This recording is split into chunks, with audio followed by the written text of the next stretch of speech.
ভারতীয় জনতা পার্টি হাওড়া জেলার সদর অফিসে আজকে আমাদের মধ্যে উপস্থিত আছেন কল্যাণী বিধানসভার বিধায়ক অম্বিকা রায় মহাশয়। তিনি আজকে আপনাদের সম্বোধন করবেন। তিনি যে সম্বন্ধে বলতে এসেছেন, পশ্চিমবাংলার যে দুর্নীতি, যে অর্থনৈতিক অবস্থা, যেখানে পরিকাঠামো ভেঙে পড়েছে, যে অপশাসন চলছে, তার বিরুদ্ধে ভারতীয় জনতা পার্টি যে কাজ করছে বা চাইছে, জনগণকে যেটা বোঝাতে চাইছেন, সেই বিষয়ের উপর অম্বিকাদা আপনাদেরকে সম্বোধন করবেন। অম্বিকাদাকে আপনাকে বলবার জন্য নমস্কার সকলকে। আমাদের মিডিয়া থেকে যারা আসছেন তাদের সকলকে অভিনন্দন। আজকে আমরা যে বিশেষ কারণে আমরা আপনাদের সামনে যে তথ্যগুলো তুলে ধরার চেষ্টা করব, বিগত প্রায় 15 বছর ধরে পশ্চিমবঙ্গের তৃণমূল সরকার শাসন চালাচ্ছেন এবং এই বিগত প্রায় 15 বছরে পশ্চিমবঙ্গের যে অবস্থা, সাধারণ মানুষের যে জীবন একেবারে নাভিশ্বাস উঠে গেছে, তারা পরিত্রাণ পেতে চায়। আমরা ভারতীয় জনতা পার্টির এই পশ্চিমবঙ্গে বিরোধী দল হিসেবে আমরা রয়েছি এবং আমাদের বিরোধী দল হিসেবে আমাদের কর্তব্য এবং দায়িত্ব পশ্চিমবঙ্গের জনগণের কাছে আজকে পশ্চিমবঙ্গে যে পরিস্থিতি, সে স্ট্যাটিস্টিক্সের সাথে আমরা তুলে ধরব আজকে আমরা কোথায় দাঁড়িয়ে আছি। বিরোধী দলের দায়িত্ব এবং কর্তব্য দুটোই পড়ে এবং আমরা যেহেতু জাতীয় একটা পলিটিক্যাল পার্টি, ভারতীয় জনতা পার্টি, আমরা আমাদের দায়িত্বকে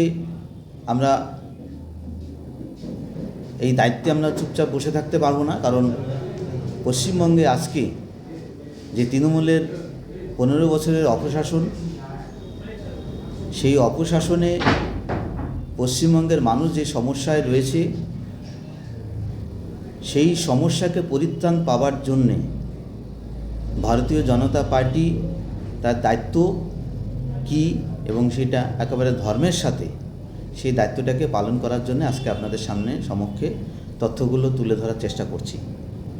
যখন নাকি পশ্চিমবঙ্গের মানুষ প্রায় 35 বছরের সিপিএমের অপশাসনে জীবন প্রায় ওষ্ঠাগত, আইনের শাসন তখন চলছিল না, পুরো ক্যাডার বাহিনীর দৌরাত্ম্য এবং আমাদের যে ইন্ডাস্ট্রিয়াল পলিসি, সমস্ত ইন্ডাস্ট্রি একেবারে পশ্চিমবঙ্গে থেকে একে একে বন্ধ হয়ে যাচ্ছিল, ইন্ডাস্ট্রি চলে যাচ্ছিল আমাদের রাজ্য থেকে, আইন একেবারে তথৈবচ, স্বাস্থ্য, সংস্কৃতি, সমস্ত দিক থেকে। তো সেই জায়গা থেকে পরিত্রাণ পাওয়ার জন্য পশ্চিমবঙ্গবাসী কিন্তু তৃণমূল সরকারের উপরে ভেবেছিল, তৃণমূল পার্টির উপরে তারা আস্থাশীল হয়েছিল যে পরিবর্তন চাই। কিন্তু তারা আসার পরে যখন নাকি তারা শাসনে বসলো, তারা যে ঋণ করে গেছিল এবং তৃণমূল সরকার আসার পরে তারা আশ্বাস দিয়েছিল পশ্চিমবঙ্গের মানুষকে যে তারা সমস্ত ব্যবস্থার উন্নতি করবে এবং পশ্চিমবঙ্গকে একটা ভালো একটা বাংলা হিসেবে তারা উপহার দেবে। কিন্তু আমরা এই বিগত 15 বছরে দেখতে পেলাম ভয়াবহ অবস্থা। তো কিছু তো করতে পারেনি। আজকে এখানে দাঁড়িয়ে আমরা যে স্ট্যাটিস্টিক্সটা সেখানে দেব, যে বিগত প্রায় এই 15-14 বছরে যতগুলো মৌ হয়েছে, সেই মৌয়ে প্রায় কত টাকা খরচা করেছে আর কত টাকা নিয়োগ হয়েছে, সেটা যদি আমরা দেখি, তাহলে একেবারে পশ্চিমবঙ্গের এই সরকারের যে ডিসম্যাল পারফরমেন্স সেটা পুরো সামনে চলে আসছে। 2015 সালে মোট 2,43,100 কোটি টাকা বিনিয়োগের প্রতিশ্রুতি ছিল। 2016 সালে 90টা মৌ স্বাক্ষরিত হয়, 2,50,000 কোটি টাকা বিনিয়োগের ঘোষণা হয়েছিল। 2017 সালে ঘোষিত বিনিয়োগ 2,35,000 কোটি টাকা, 100টি মৌ হয়। 2018 সালে মোট 2,20,000 কোটি টাকা এবং 137টা মৌ চুক্তি হয়। 2019-এ 2,84,000 কোটি টাকার বিনিয়োগের প্রতিশ্রুতি, 86টা মৌ। 2022 সালে 3,42,000 কোটি টাকা বিনিয়োগের প্রতিশ্রুতি, 2023 সালে 3,76,000 কোটি টাকার প্রতিশ্রুতি এবং 188টি মৌ। 2024 সালে 4,24,000 কোটি টাকার প্রতিশ্রুতি ঘোষণা হয়েছিল, মানে 670টি মৌ। কিন্তু আমরা 2016 সালে বাণিজ্য সম্মেলনে দেখি 30 কোটি, 2017 সালে 35 কোটি, 2018 সালে 40 কোটি, 2019 সালে 45 কোটি এই টাকা খরচা করা হয়। অথচ মোট বিনিয়োগের প্রতিশ্রুতি ছিল 20 লক্ষ কোটি টাকার বিনিয়োগ আসবে। 800টি মৌ চুক্তি স্বাক্ষরিত হওয়ার কথা থাকলেও কার্যক্ষেত্রে দেখা গেছে বিনিয়োগ শূন্য। তো এত টাকা খরচা করেছে মৌয়ের পারপাসে, কিন্তু আমরা দেখেছি কোনো কিন্তু অর্থনৈতিক উন্নতি, কোনো ইন্ডাস্ট্রি কিন্তু সার্বিকভাবে আসেনি। আমরা কথায় কথায় শুনি তৃণমূল সরকারের এবং আমাদের মুখ্যমন্ত্রী মাঝে মাঝেই বলে যে আমরা এটাকে গুজরাট এবং মহারাষ্ট্র হতে দেব না। গুজরাটের যে পরিকাঠামো, গুজরাটের যে অর্থনৈতিক বিনিয়োগ, সেটার সাথে যদি আমরা তুলনা করি, আমরা নো হায়ার। তার একেবারে সম্পূর্ণ তথ্য আমাদের রাজ্য অফিস থেকে এটা অলরেডি দেওয়া হয়েছে মিডিয়াদের কাছে। আমরা আর একটা কপি আপনাদের কাছে দেব। তো সেই জায়গায় দাঁড়িয়ে আজকে পশ্চিমবঙ্গের অবস্থা কোন জায়গায়,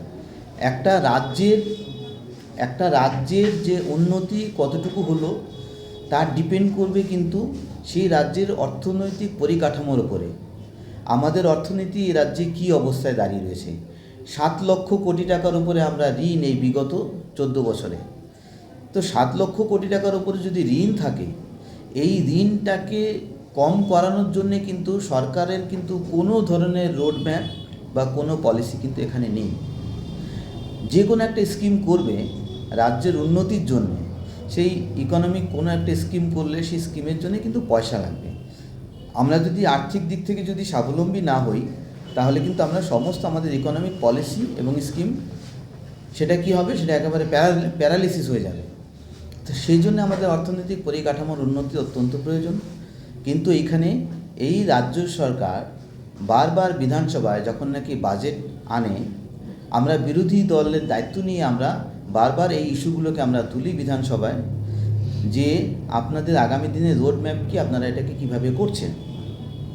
এত বড় ঋণ, প্রত্যেক বছরে 50 থেকে 60,000 কোটি টাকা ঋণ, কোনো সদস্য কোনো উত্তর কিন্তু দিতে পারছে না, এবং তারা দেয় না, সেই প্রশ্নটাকে তারা বারবার করে এড়িয়ে যায়।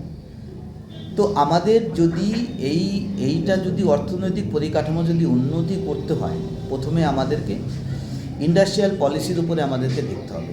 আর ইন্ডাস্ট্রিয়াল পলিসির এক বিঘে জমি কিন্তু এই রাজ্য সরকার কিন্তু কেনেনি। তো ইন্ডাস্ট্রিয়াল পলিসি হওয়ার কোনো সম্ভাবনা নেই। আপনি হাওড়ার কথা দেখুন, এটাকে একটা শিল্পের জেলা হিসেবে কিন্তু আমরা সকলেই জানতাম আজ থেকে অনেক বছর আগে। গঙ্গার ওপারে মানে হাওড়ার দিকে তাকিয়ে হাজার হাজার শিল্প কিন্তু ছিল, আজকে সমস্ত একে একে বন্ধ হয়ে গেছে।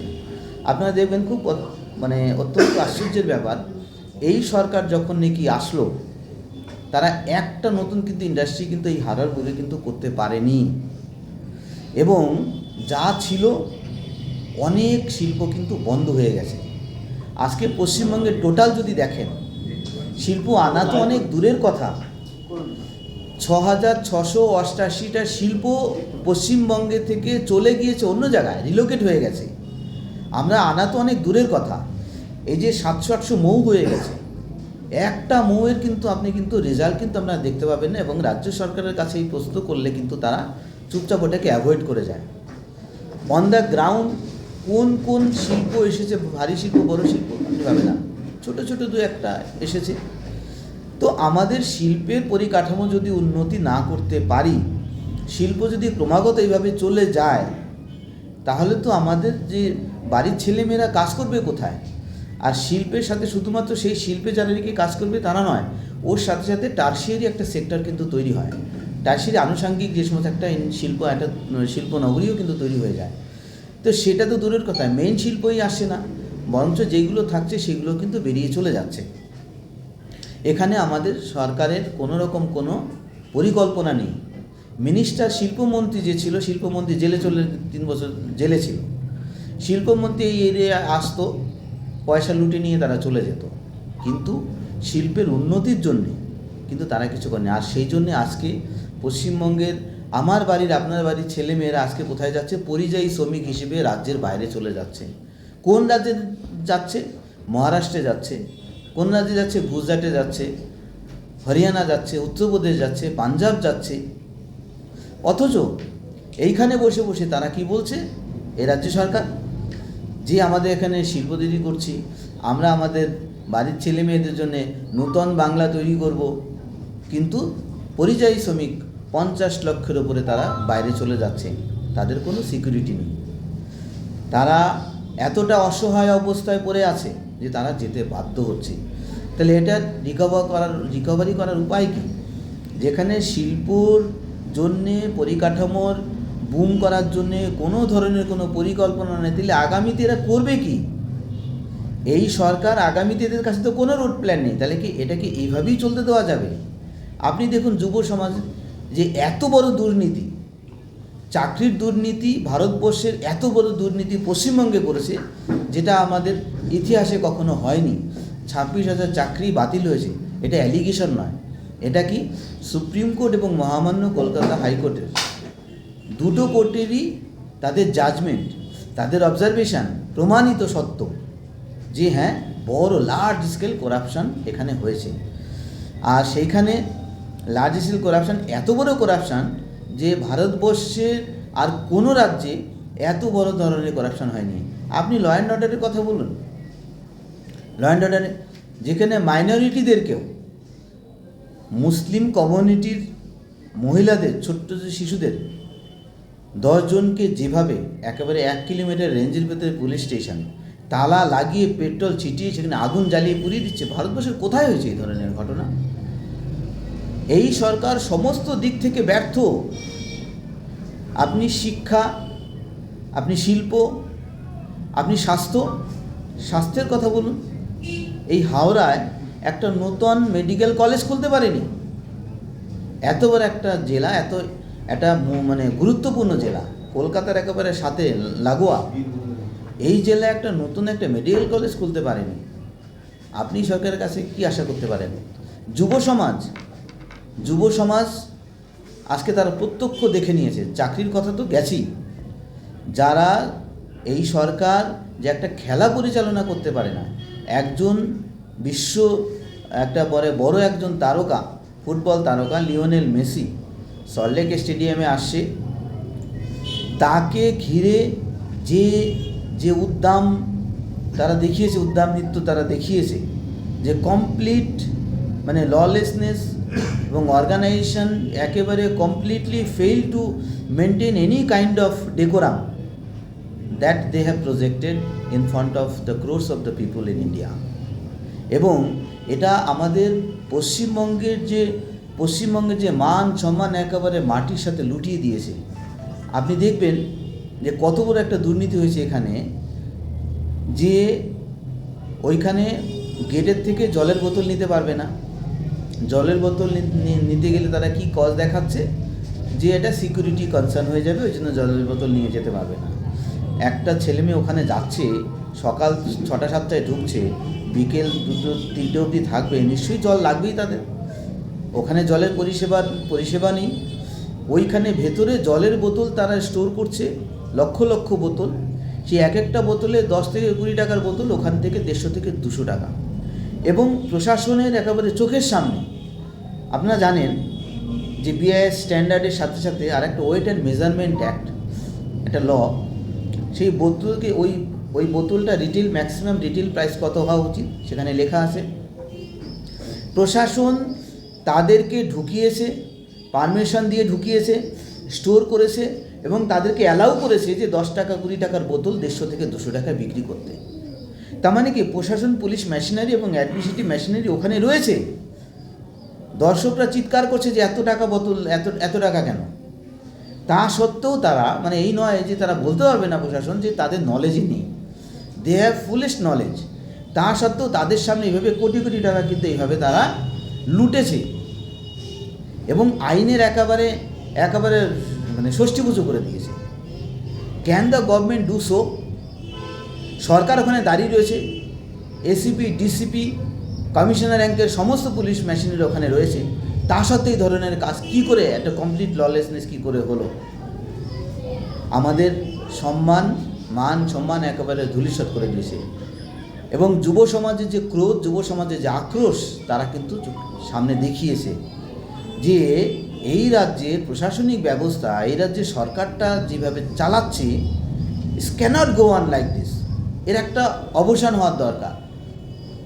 আর এইগুলোকে ঢাকার জন্যে সমস্ত তাদের যে অকর্মণ্যতা, সেইগুলো ঢাকার জন্যে এরা কি করছে? সময় সময় এসআইয়ের বিরোধিতা করছে, সিএর বিরোধিতা করছে। এসআইয়ের বিরোধিতা সারা ভারতবর্ষের অন্য কোনো রাজ্য হয়নি, এখানে কেন হবে? ডেমোক্রেসিতে right to vote the most important fundamental right for a citizen. কারণ এই রাইটের মাধ্যম দিয়ে আমরা আমাদের ভবিষ্যৎকে সুনিশ্চিত করব, আমরা আমাদের দক্ষ এবং যোগ্য নির্বাচিত প্রতিনিধিকে আমরা নির্বাচিত করব। সেই দক্ষ এবং যারা নাকি যোগ্য প্রতিনিধিত্ব যদি না থাকে, তাহলে রাজ্যের অবস্থা এই ধরনের তথৈবচ হবে, একেবারে ধীরে ধীরে মাটির তলায় চলে যাবে। এবং সেটাই আমরা দেখতে পাচ্ছি যে এসআইআর প্রক্রিয়া কি, এসআইআর প্রক্রিয়ার যে রাইট টু ভোটের যে যোগ্য ভোটাররা থাকবে, যারা সত্যিকারের ভোটার তারাই থাকবে, বাকি যারা ভুয়ো ভোটার তাদের নাম ওখান থেকে ডিলিট হয়ে যাবে। এরা বারবার করে বিরোধিতা করে গেছে, অন্যান্য রাজ্যে কিন্তু কোনো বিরোধিতা হয়নি। এরা কেন বিরোধিতা করে গেছে? কারণ এটাই এদের বিজনেস, পলিটিক্যাল বিজনেস। কারণ এটা দিয়ে এরা সমস্ত ভোটের সময় ভোট লুট করে এরা সরকারে থাকতে চায় অনুপ্রবেশকারীদের ভোট দিয়ে। এই যে দুর্নীতি, শিল্পের বিপর্যয়, বাংলাদেশি অনুপ্রবেশকারীদের দৌরাত্ম্য, তাদের হাতে আমাদের যে এই সরকার তৈরি করার যে দায়িত্ব তাদের হাতে তুলে দেওয়া, তারা কখনোই আমাদের রাজ্যের, আমাদের দেশের ভালো চাইবে না। এবং সেই জন্য আমরা সবসময় দেখতে পাচ্ছি যে কোনো রাজ্যে যখন নাকি বোম ব্লাস্ট হয় বা এ ধরনের দুর্নীতি বা যে এই ধরনের ল অ্যান্ড অর্ডারের ভায়োলেশন হয়, প্রবলেম হয়, তাতে পশ্চিমবঙ্গের এই অনুপ্রবেশকারীদের নাম জড়িয়ে যাচ্ছে। এটাও কিন্তু আমাদের অত্যন্ত লজ্জার। এর একটা স্টপ হওয়ার দরকার। এটা কবে স্টপ হবে? তো আজকে পশ্চিমবঙ্গের শিল্প, শিক্ষা, স্বাস্থ্যে আমাদের কেন্দ্রীয় সরকার যে স্কিম দিয়েছে, সেই স্কিমে এরা ফলো করে না। স্বাস্থ্যসাথী নিয়ে কেউ চিকিৎসা পায় না। আর সমস্ত হসপিটালের স্বাস্থ্য পরিষেবা আপনারা দেখুন, একেবারে জঘন্য অবস্থা। সুপার স্পেশালিটি নামে কিন্তু ন্যূনতম পরিষেবা কিন্তু এরা দিতে পারছে না। তো আজকে পশ্চিমবঙ্গের এখনো পর্যন্ত যদি আমরা স্টেপস না নিই, তাহলে কিন্তু অবস্থা একেবারে গুরুতর। এই সরকার যত প্রতিশ্রুতি দিক না কেন, সমস্ত প্রতিশ্রুতি turn out to be the false promise, এবং এরা কখনো এটাকে ফুলফিল করতে পারবে না। শিক্ষা, এখানে যে চাকরি পরিষেবার কথা যদি বলেন, আমাদের রাজ্যে চাকরি পাচ্ছে না। এই রাজ্যে চাকরির ব্যবস্থা করতে গেলে আমাদের যে বাজেটারি অ্যালোকেশন, সেই বাজেটারি অ্যালোকেশনে একেবারে খুব মিগার অ্যামাউন্ট এরা খরচা করছে ম্যাক্সিমাম অন্য কম্পেয়ার টু আদার স্টেট। তো এরা আমাদের রাজ্যের যে ইনফ্রাস্ট্রাকচার তৈরি করার জন্য ন্যূনতম যে দায়িত্ব, এই সরকার করছে না কম্পেয়ার টু আদার স্টেট। তাই এই সরকার থাকা মানে আমাদের ভবিষ্যৎ আরও সর্বনাশ হয়ে যাওয়া। দাদা, এই যে আপনি যত কথা বললেন, পশ্চিমবাংলার প্রত্যেক মানুষই জানে, বিরোধী দল হিসাবে আপনারা কি পদক্ষেপ নিচ্ছেন? দেখুন, আমাদের বিরোধী দল ভারতীয় জনতা পার্টির যে ডিউটি সেটা হচ্ছে পশ্চিমবঙ্গের জনগণের কাছে এই জিনিসগুলোকে তুলে ধরা। কারণ কি, বিরোধী দলের কাছে পাওয়ার তো নেই ওটাকে করা, বিরোধী দল পশ্চিমবঙ্গের জনগণের কাছে এটাকে তুলে ধরবে, এটাই আমাদের ডিউটি, এটাই আমাদের কর্তব্য। কারণ আমরা বিরোধী দল হিসেবে বিধানসভায় আমরা এই কথাগুলো তুলব, আমরা রাজ্যে এবং রাস্তায় নেমে আমরা আন্দোলন করব, পশ্চিমবঙ্গের সাধারণ মানুষের কাছে আমরা এই জিনিসগুলোকে তুলে ধরবো। আমরা যখন নাকি সরকারে আসবো তখন আমাদের দায়িত্ব যখন হবে তখন আমরা সেটাকে করতে পারবো, আমরা তো সেটাকে তো করতে পারছি না।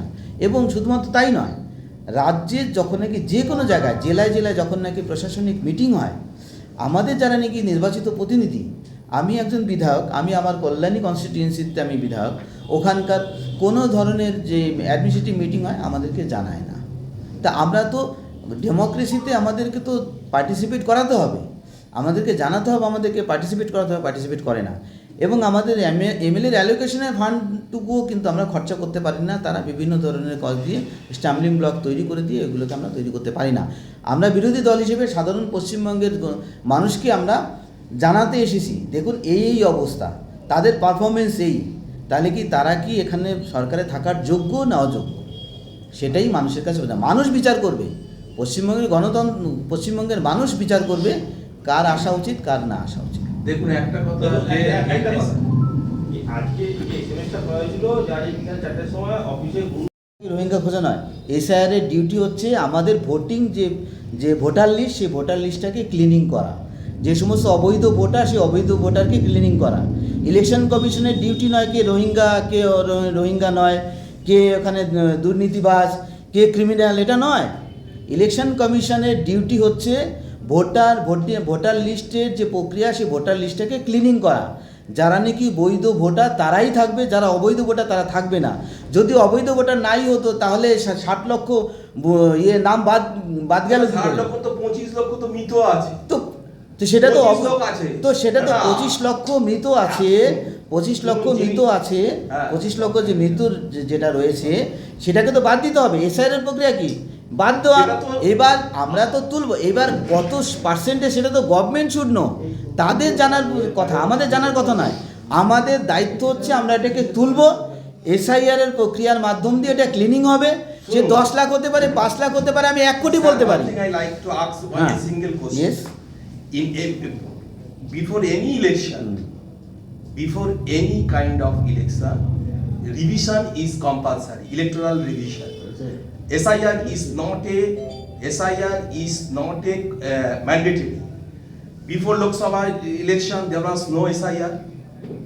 But this time SIR, according to the rule of the election commission, যেটা নিয়মটা আছে, SIR is applicable in special cases. যেখানে Do you feel West Bengal government না আমার কথাটা here this is not a special case, this is the ordinary case? না नहीं, are you asking as an ordinary case? 56 lakhs voters name have been deleted. Now this vote, I understand. You are in comparison with the I have to compare. Is compared to the other state, West Bengal, now we have already detected that 56 lakhs ভুয়ো voter. হ্যাঁ, Ghosh voter deleted, ঠিক আছে, Deleted. আপনার কথাটা মেনে নিলাম। So, আমার yes. কথাটা আপনি বুঝলেন না। 1.5 কোটি I can put the question, I can put this question to the government. You have to just clean this voter list. Now this is the duty of the election commission. Now are you just doubting the process of the election commission? No, you cannot. না Election commission, this is the foremost duty, that they have to clean the voter list. They have to delete the names which is the false voter. Now they have done that. Now the number of this voter it may be increased, it may be decreased, whatever be. But I am not in a position to say that what is the number. The position would be that after this detection, after this process has to be carried down, then only the election commission can come and take out this list. That process has been carried on by this election commission of India, and because of this reason 56 lakhs voters found to have that ingenuine voters, their name have been deleted from the list. No. So whether it is a bad practice or a good practice, না, this is important. Now, if you ask me that we told that 1 crore or 2 crore, whatever be, our duty is to put this question. That is number of voters are there. The false voters are there. Now their number, if it come out to be this 20 lakhs, how do you know? I don't know. Just to know, in order to know the true facts, the number of these voters, false voters, this SIR exercise have been done. Now whatever the numbers have come out, so now this has come out to be this 56 lakhs. No, whether if you say so that election commission they have done this wrong practices, then that is your narrative. You are misinterpreting my question. This is No, what my is your question question? is very specific. My answer is also very specific. You misunderstood somehow. Okay. You are desperately trying to misunderstand and desperately trying to mislead the people. I asked a very simple question. You may be misled. No, I'm not misleading. I asked a very simple question. You Sir, cannot I asked a very underestimate the intelligence of the common people. You got the point? What? You cannot. Did I did that? You have Did shown. I? No, you have told I me. did not ask that. Okay, I okay. asked a very simple question. No, I got your point. I have already given the answer. Just tell me. যে আপনি বললেন যে কল্যাণীর MLA রয়েছে, ওখানে কোনো যদি প্রশাসনিক বৈঠক হয় বা অনুষ্ঠান হয়, সেখানে আপনাদেরকে ডাকা হয় না। সেই ক্ষেত্রে যে ওইখানকার কল্যাণী যে মানুষ, তারা তো এর আগে ভুগেছেন বলেই তো চেঞ্জ করে আপনাকে দিয়েছে। যদি আপনি সেই জায়গাটা না করে তাদের এলাকার যে মানুষের বক্তব্য রয়েছে না পৌঁছাতে পারেন, তাহলে তো মানুষের কাছে একটা আবেগ থাকবে যে না চেঞ্জ করা আমার দরকার, কেন যে চিন্তা ভাবনা নিয়ে আমি এমএলএ চুজ করলাম তিনি প্রেজেন্ট করতে পারছেন না। সেই ক্ষেত্রে আপনারা কি করছেন? আমরা কি করছি না করছি ইস্যু নয় ওখানে। ইস্যু এখানে এসআইআর যে প্রসেসের উনি ইয়ে করছে সেখানে ভুয়ো ভোটার কতগুলো, কিন্তু আমরা করছি, আমরা পাবলিকের ডোমেইনে ইস্যুগুলো আনছি। This is the fact. এটাকে কে ডিনাই করবে? স্ট্যাটিস্টিক্স। আমি আমার ইসের থেকে না, হাইপোথেটিক্যালি বলছি না। 6,688টা ইন্ডাস্ট্রি চলে গেছে, সেটা আমি আমার জনগণের কাছে বলবো না। কল্যাণী থেকে 200 ইন্ডাস্ট্রি বন্ধ হয়ে গেছে, আমি বলবো না। Every time I keep on saying this. হাওড়াতে ইন্ডাস্ট্রি বন্ধ হয়ে গেছে, প্রচুর ইন্ডাস্ট্রি বন্ধ হয়ে গেছে, আমি বলবো না। জনগণের কাছে বলাই হচ্ছে আমাদের দায়িত্ব। বিরোধী দল হিসেবে আমরা আমাদের চোখকে বন্ধ করে রাখতে পারি না।